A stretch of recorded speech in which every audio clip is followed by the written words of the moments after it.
There is nothing worse than untapped potentials. If you know that you're made for more, this is the place. I know that every successful person I've ever met has one thing in common. They do not let themselves fall victim to their circumstances. They figure out a way to rise above it. So join me on this journey where I help you to be better, do better, and have better in life and in business. If you're feeling stuck and you're needing some practical tools, some hope to get you to that better life, this is definitely the place for you.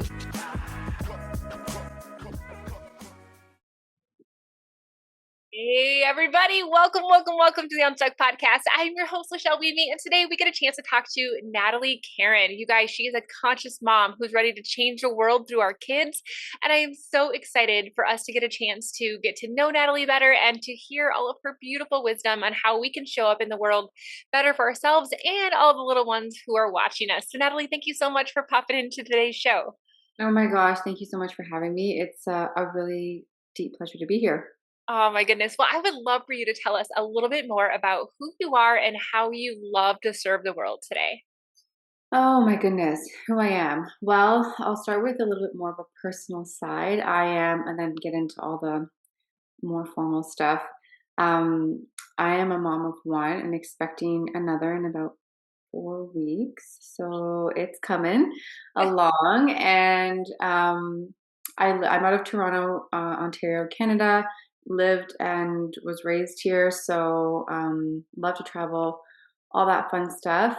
And my journey to helping women is a long and vast one, like many of us are in this field. And I've come to know myself through darker periods in my life. And I've channeled and funneled all of that passion and all of that knowledge into what I do today and how I help and serve women and serve humanity. So I really help women unlock their true potential by digging into their energetic field and their energetic scope. I'm a spiritual energy specialist, a certified natural health practitioner. So I really combine the holistic viewpoint into the coaching work that I do. And I absolutely love what I do. That is amazing. And I am so excited to dive into this because, many of my listeners know that I have been completely geeking out on everything brain science and quantum physics related because I do understand the power of our energy and how our emotions and how all of the things that have going on in our lives impact the way that we show up and impact the way that we can accurately I don't know, just impacting the world way that we can show up in the world and do its justice, right? And so I'm so excited to dive into that. Let me know a little bit more of your backstory, if you would, Natalie. Share, what it was, those dark times that really led you to the space where you're ready to show up in the world and serve in this manner. Oh my goodness. Well, like any journey, there's so many different layers to it. So Right. I'm not sure I can tackle every single one, but I will try my hardest to Yeah. just highlight the most important things that I found the most impactful. Um, so I'm trying to figure out where to start. I'm going to start here. I'm being called to go here first. As a child, I think since I was born, I have been very, very sensitive to the world around me. Mhm. And that means a multitude of things. There are so many different sensitive women out there, sensitive people, and like that's really one of my goals in my life is to really help and nurture those women because and the younger women as well because it's those moments and those times and that part of ourself that seems to be squashed and hindered in life, just the way how life is operated right now and how you mentioned at the beginning through parenting. So my experience was just that I always really felt super different. Mhm. I always kind of felt left out, like I didn't really belong. I mean, I had friends and I was popular, but deep down inside, there was this part that I kept shifting and molding and hiding and putting all these different masks on to try and just fit in and have a normal life. Mhm. Um, Even though, like, at the time, I was completely unaware that that's what I was doing. Mhm. So no one really understood who I really was Right. until my like later in my 20s for those who stuck around and I'm still friends with and the new people I know now. So um on top of that, it didn't help that I came from a home that um was suffering from alcoholism and I found different ways how to cope. I eventually, in my teenage years, found my own way to substances and found really, really dark moments in there. And then just attracted not so great situations to myself. Mhm. Just had some relationships that had emotional, physical abuse. Found myself in some relationships and some like random, just unfortunate situations of sexual abuse. So there's just been an array of darkness that I've Yeah. had to Yeah. overcome and a lot of layers. So with all of that, I had a big hole to climb out of, and I found that there wasn't really the type of support out there that treated me on a whole. Mm. I treated that part of me that is so sensitive and so highly attuned to spirit, and what was really missing was my connection to myself. Mm. And I think every woman, it goes to every woman when Yeah. we feel so disconnected and so out of balance, it's because we're missing that connection to ourselves. Yeah. So, with lots of help and lots of guidance and support and following my own heart, I found my way back to me. And I keep evolving and throwing myself into different areas that I find really passionate and how I can serve women to do the same. Because honestly, if I can do it, anybody really can. And there's so much power in your story because I think that oftentimes when we feel stuck, we feel like no one else understands how we, are doing and how we got there and what we're feeling like. And I think that when we as women especially can acknowledge that feeling stuck and recognizing that there's hope, and we hear stories like yourself that have been able to get out of that stuckness, right, and really kind of finding your way back. And there's so many things that I relate to, and it's almost, you know I'm curious, and you guys that are listening to this, I'm really really curious if this is a thing that everybody experiences or is just there are certain people. But I 100% felt aligned with you talking about how you never felt like you could really be yourself. And I was like a chameleon, is how I describe it. Just really did whatever I could just to not get kicked off the dining room table, is how I talk, at school, because I was always afraid that I was one stupid sentence or one bad outfit away from not having any friends. Now that didn't happen. And I had relationships, but I was just so afraid of being myself because I would have been rejected. And I'm just curious if that's a thing that everyone goes through in their awkward years, or is it because I also feel very sensitive. And I think that it's just interesting that you bring that up because it was an instrumental part of who I was growing up, and then growing into really, or finding my own way back to my own self, just like you were saying. And there'd be times, and I don't think I've ever said this on the show before, but like there are times where I literally just feel homesick. And that doesn't make any sense unless you realize that it's homesick for what you know to be true and who you are at the Mhm, core. mhm. And yeah, I don't know. I've never said that before on the show before, but I completely understand what you're saying. Yeah, and I completely understand what you're saying. Although out loud saying that I feel homesick makes absolutely no sense. But I've said that countless times, and it's really how I've put it down to is we are all one energy trying to live separately. So, in a world, first of all, that is so disconnected from one another, and it's all about we've adopted this consciousness of every man for themselves. Mhm. And social media doesn't really help with that. There's amazing things social media does, and there's also things that, in its polarity, that it can create, which is a disconnection from one person to another. As weird as that is, because it's social media. Right, right, It's right. supposed to be Yeah. social, and it is, but it's still, I sometimes can find it can be distracting, although it can be used as a very powerful tool. Right, right. So how I put it down to is that because we all come from a space and a feeling of oneness, we come here on earth and we feel so separate from that. So there's a longing and there's a homesickness of Mhm. we can almost cure it, because it's not until we go back to our original source and our original heart and meet ourselves that we hopefully no longer feel that. Yeah, it's so powerful. And one of the things that I have been really diving into is just really learning how our emotions have energy to them. A lot of people don't understand that, our thoughts, our emotions, are energy. In So, motion. yeah, so talk about that a little bit because I'm sure that you have all kinds of knowledge around that space.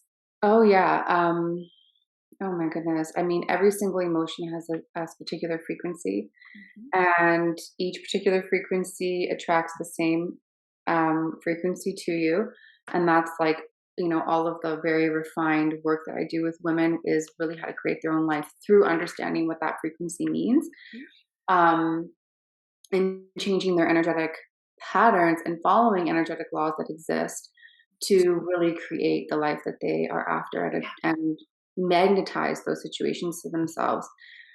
And this is something that's on the rise so much right now. So emotions are really energy in motion, and we are energetic beings who are constantly moving emotions through ourselves and energy. Right. And we know that we can get less stuck along the way Mhm. because those emotions and those energy frequencies, which are one and the same, can sometimes and most often, if they are repetitive emotions, get stuck in sort of an energetic loop.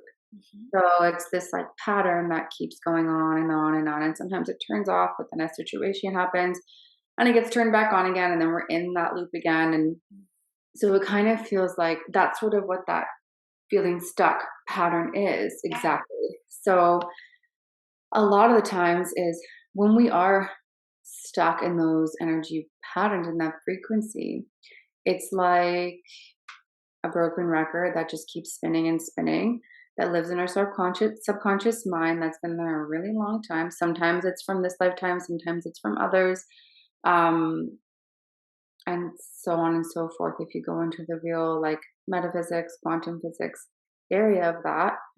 So the key to that is really just diving into the subconscious through I use meditation and journaling, and I use guided meditations for my clients to dive in and retrieve that pattern, where it came from, how it came to be, Mhm. and really what it needs to heal so that the pattern stops.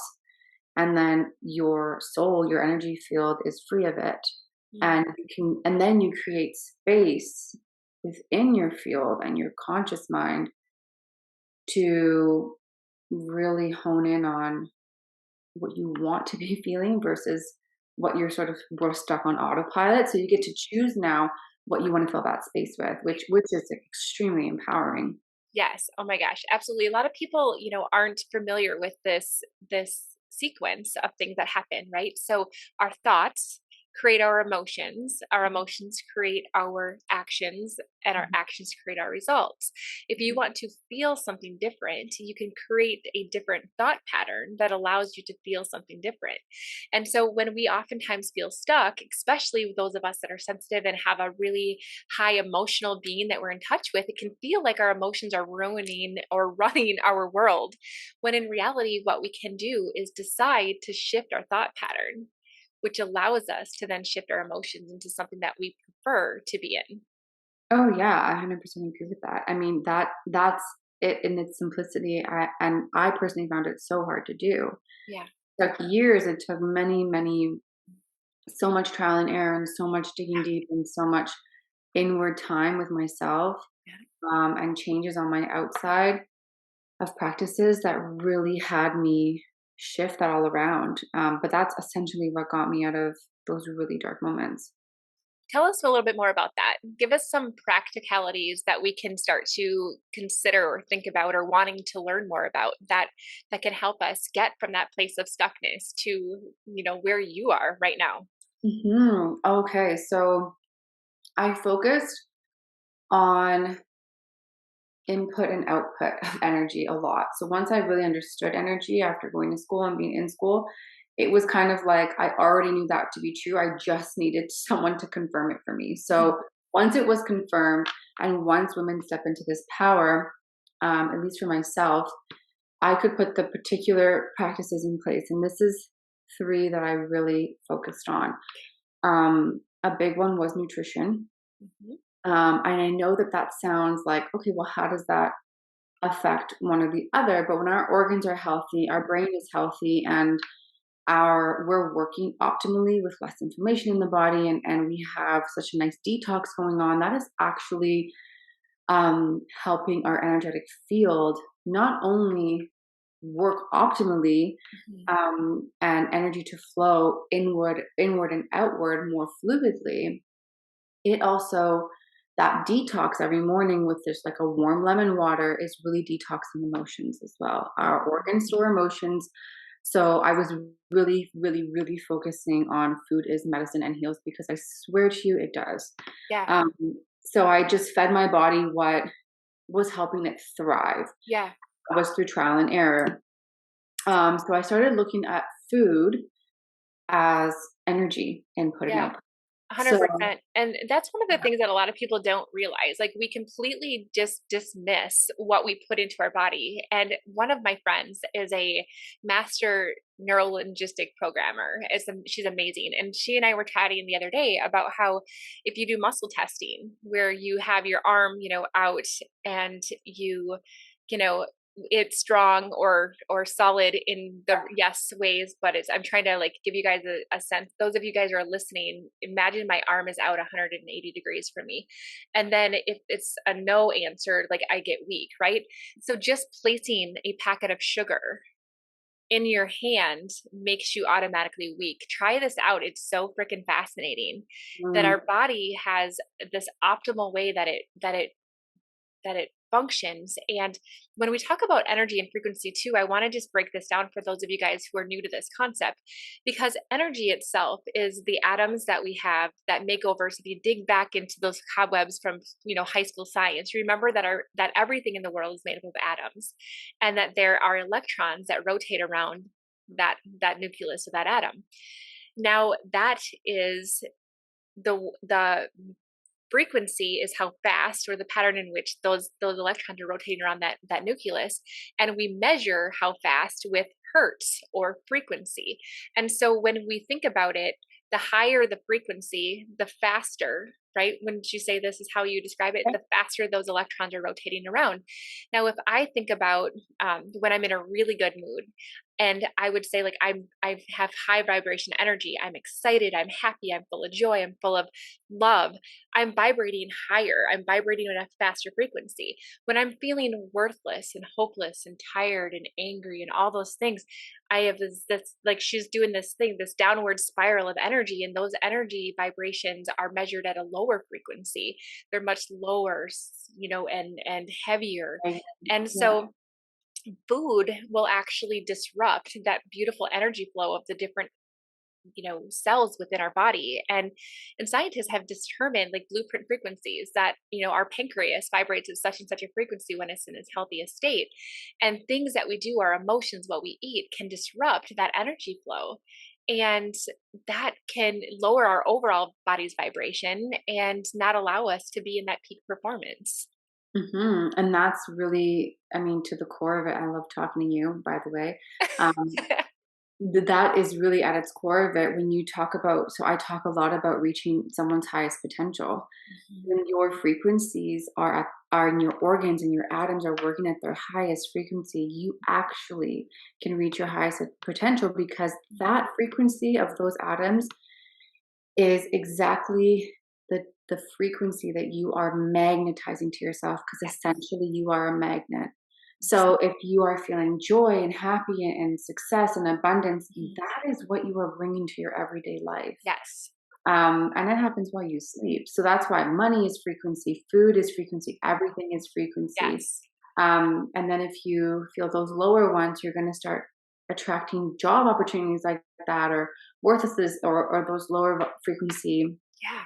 situations. So Yes. you really have the power in your hands, is what I'm telling you. So 100%. And that's just it. Like when we can choose different thoughts that raise our vibrational frequency. And there's something, you guys, if this is a new concept to you, there's something called an emotional vibration scale.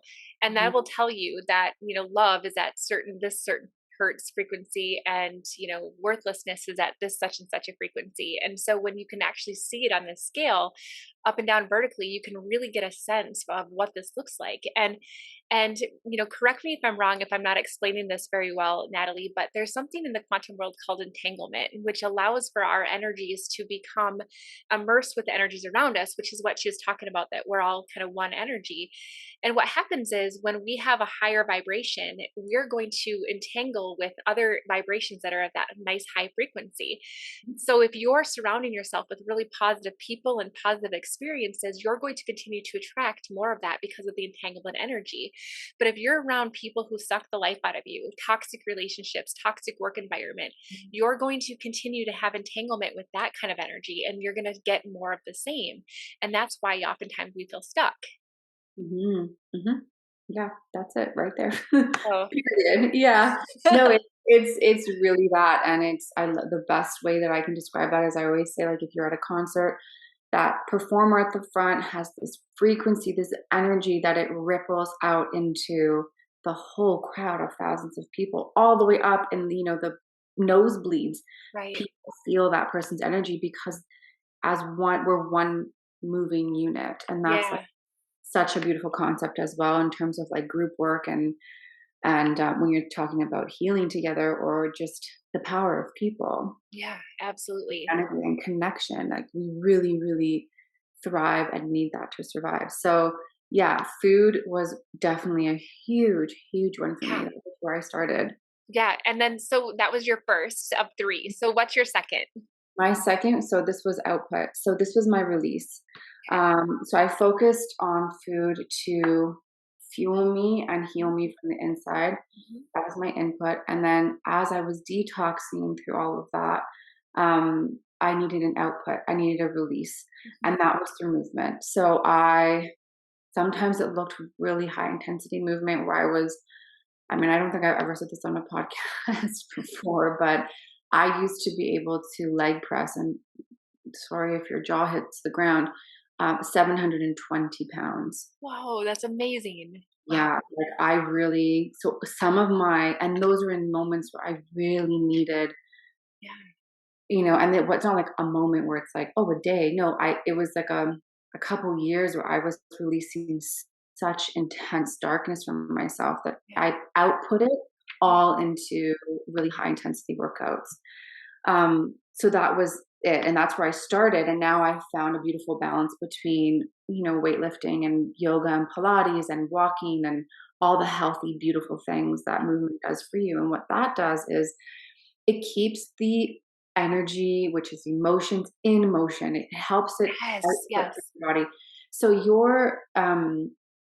your I want to call it like discarding when your body no longer needs certain energy, Mhm. and you're like how you process, it's like a filter, it all goes through your body, your organs, down and out through the bottoms of your feet, which I never point my feet at anybody because I'm like, I don't need you getting my stuff. And if someone's pointing their feet at me, I will literally get up and move. um so note that for when you're in a yoga class next. um I always move in the opposite, like some. That's so awesome. Yeah, you don't want it in your head because this is where you receive, right? Yeah. Anyways, Yeah. Yeah. whole different topic. So I would always make sure that I had an energetic release of some sort. And sometimes that was a gym, most times that was working out and moving my body. And other times it was through journaling, and just breathing and breath work and meditating and just releasing in an energetic, very mindful way. Um, so that was my second one, and that I found to be a really important part of my journey, and I incorporate it so much into my programs because release is the stepping in, using your willpower to step into your empowerment to say, I no longer need this energy, and I no longer need this thought pattern, and I no longer need this person, this relationship, this job, this emotion in my being anymore. Mhm. And that's your declaration. So energy follows intention, which Yeah. is the thoughts, right? We Yeah. go back to that. Energy follows intention. That's an energetic law, just as like attracts like energy. That's an energetic law. So you can't change them. They're not going to change for you, for Mhm. someone else. They're always going to work the same. just in case you're doubtful, like, oh, is it going to work? Yes, it will, because that's how energy operates. So, um, I really just focused on those two are my top two. Yeah. Yeah, and anything else that you haven't had a chance to mention that you were doing or that you tell other people to do that really will help them move forward? Mm. Oh my God. Besides, like, just the multitude of different treatments I got from different practitioners of just mindfully understanding what my body needed in that moment. So sometimes it was, so the third one I want to say, if I had to categorize it as something to just keep it organized for those that are listening, um, I would say reaching out for help Mm. on other people in the community, um, and choosing mindfully who you're going to see. So I reached out to different practitioners at different moments for different things that I was moving to. So one that I can say that I actually incorporate into my program, um, and always consult with your healthcare practitioner or provider, before moving forward with anything I'm about to say. But a colonic, which is, have you had I have one before? not done one. No. Yeah. So we know now that, like, your second brain is in Yes. your Your gut. gut. Well, Yeah. everyone knows that that is like a thing. And so knowing that, but then putting the energetic perspective on it, you hold so many toxins and so many emotions of old stagnant energy and past experiences in your gut. So I know that when I've moved through something big, or need to move through something big, I turn to that as a big physical release, emotional release, energetic release. And I tell you, it's like closing the chapter on an area of your life. So that's an example. Another one is, I mean, a lot of people, I can attest to this. Sound and music is just an incredible thing. I Yes. don't know. Are you familiar with Dr. Emoto's work? I am. I am, but feel free to explain to the people who are listening. So, okay, everybody, if you're listening and want to explore sound healing a little bit better, you can look up Dr. Emoto, who did a lot of research on the power of sound. Yeah. So he took water molecules, and we're made up of what, 74% water? I don't remember. Yeah. And But we like, can we can even put a YouTube video on the show notes, guys, so that you can see what she's talking about because it's really interesting. But it's yeah. really interesting. Yeah. So we're made up of mostly water. And so when he tested sound with water molecules and how they change and the forms they change into, they actually changed into something called, I like to say it as like sacred geometry. So these Yes. beautiful patterns that were even and like magnificent and beautiful, like a snowflake. Yes. And then when you put on other types of sounds, they would like change and like distort and do different things. So sound was something that I used so much because when I couldn't get a grip and nothing else was working, and I knew I was triggered, I knew I was activated, Yeah. I went to either a sound practitioner, or a lot of people are buying those crystal bowls, or I put on a song that just uplifted me and changed my molecules so that I could take a breath of fresh air Yeah. and then come back to myself. So it was just these different modalities that I incorporated into my everyday. There's literally so many, but it was all about coming back to the present moment, and you really have to find what works for you. Mhm. Yeah, it's a beautiful exchange.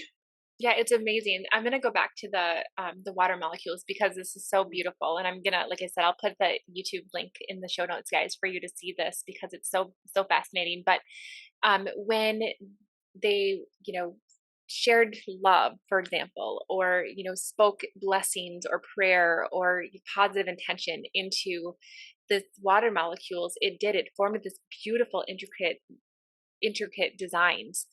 And that's because the frequency that's associated with that intention or that prayer or that blessing or that song was higher. And now Mhm, when they, talked down or yelled or did bad, talked badly to the water molecules, it formed this like globs of morphed together, mhm, patterns. Do you remember? And so it just goes to show that the way that we speak to ourselves, the way that we speak to each other, the way that we choose to intentionally raise our vibration is going to create this beautiful, beautiful pattern in our lives, not only in our body energetically, but in our lives. And if we are constantly talking down to ourselves, talking down to others, surrounding ourselves with all of that negativity, that's when we get this energetic ball of globs of things that come together, and it don't allow us to can truly live out to our potential. And so there's so many things, and I think that science is now catching up to what people have been doing for thousands of years, tuning into ourselves and tuning into the world and everything that's around us inside this beautiful universe to help our bodies heal. And Western medicine is really behind in figuring out how all of this stuff works, but it's so fascinating. Yeah, I know it's so fascinating, and I agree with what you're saying 100%. It's kind of like all this beautiful wisdom and knowledge that has was known so long ago is now coming back into our consciousness, and that's just humanity waking up, having this beautiful awakening together, and it's leaning on other people out there and your community out there, and podcasts, and just everything, your resources around you to support your own awakening that's happening within yourself. And awakenings are usually really messy Yeah. and feel chaotic, but there's so much beauty in the chaos. So it's kind of like strapping on your seatbelt and just hanging on and looking out for the signs and following your heart. And um, but I think that science is now catching up, and it's gonna just be beautiful when all of Yes. it sort of comes to life and gets discovered, and then from there, I think even more will be discovered, so it's just I'm just so excited for that. Yes. And I mean, for those of you guys that don't know, a lot about me and my background. So I have my formal training in anesthesia. So I have my doctorate in anesthesia. And at one point in my career, I was a professor, and actually taught evidence-based medicine and evidence-based practice. And I have a very unique perspective on evidence. Now, one of the things that I think we have to be mindful of when it comes to some of the things that we're learning about here and in other conversations that I've had is that because of the way that our world is and the way that our healthcare system is and the way that our research arena is, we can't capture everything in beautiful research. And I just want you to be aware of that because of we wouldn't want to purposely put someone in harm's way. So our ability to do a prospective or ahead of time randomized controlled trial is very, very rare because of the conditions that we cannot put ourselves in knowingly. And so it's really hard to get high level research in some of this stuff. And so I want you to just keep an open mind that even though I have that scientific background and I do understand research, these are all things that I completely am learning about and embracing wholeheartedly, because just because we don't have a meta-analysis in some fancy journal does not mean that it doesn't exist. And so I just want to reinforce that, like, this is beautiful stuff, and I would rather anecdotally look to see what has worked for people Mhm. and follow that over someone picking and choosing what shows up in medical journals. And so that's just my 2 cents, my soapbox on that, because I think that we diminish some of the stuff that we're talking about. Mhm. And it's so, so powerful. And I don't want anybody to dismiss it just because they have that paradigm of things that they look for. So, Mhm. Well, thank you so much in honoring your wisdom and just like everything, like your background and where you come from. And it's true, there's so much that's left undiscovered, and everything's new things are being discovered yeah, every minute, and things change all the yeah, time. So it's just a matter of um, calling in the information that resonates with you. So even if anything, I always say this to myself, was my discernment was that if it really felt true for me in my heart, there's this vibration and frequency of truth. And yes, you feel it ripple in your bones, and you just know. And sometimes that works for you, and sometimes it doesn't work for somebody else. And right. that's okay. So just following that truth frequency, I'm sure the listeners can feel that, like, that's true. I know that that's true. Yeah, And then if you want to dive further into going to find, resources and books and things out there that support that truth, and that's great. But sometimes that inner knowing is also all you need. Oh my gosh, 100%. And I actually have a resource that I put together for you guys that are interested in learning more about just quantum science and how it can apply. I actually have a Facebook group that I put together called Quantum Leap. And I put some of my favorite books, some of my favorite resources inside of that. So if that's something that you want, feel free to, I'll put that in the show notes as well, just so that people have access to that. But is there anything else, Natalie, that we haven't had a chance to discuss that you really want to make sure that we touch on before we depart? Oh my gosh. We talked about it so much. I I love know. the conversation. I think it's great. I love and honor your perspective so much. So I'm just, I believe I shared um, everything I had in my heart, and yeah, just I had such a great time on the show and talking to you. So thank you.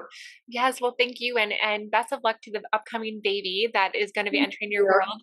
Now, you guys, I know that you loved this as much as I did. If you want to learn more about the things that Natalie is doing, the things that she's learning, want to work with her, you'll have all the ways that you can do that inside the show notes. If you haven't already, make sure that you hit subscribe so that you can catch all of the amazingness coming up, and leave a review. Let Natalie know all of the beautiful things that you learned from our talk today so that she knows exactly how she was able to serve you and bless you. And if you haven't already, make sure you take a screenshot, share this in your story, share this episode out to whoever who needs to hear it, and let us share you back inside of stories if you tag us so that we can celebrate all of us as one. It's been so much fun, Natalie. Now, one of the things that I always do before I finish up my interviews is I ask the guests to give our audience a question to think about that's going to move them from where they are to where they want to be. So what does your intuition tell you that you should share? Okay. The question that I think a daily question or a weekly one is, what is your energy input and output every day? So what are you giving yourself that's fueling you, and what are you outputting every day into the world? And that there's so many layers to that question. So yeah, have There fun. is. I mean, that could be an episode on its own, girlfriend. So we could totally like spend the next hour talking just about that. I love that so much. You guys, I hope that you all enjoyed this. And Natalie, thank you so much for popping in. You guys have a great rest of your week, and I will see you here next Wednesday. Bye, everyone.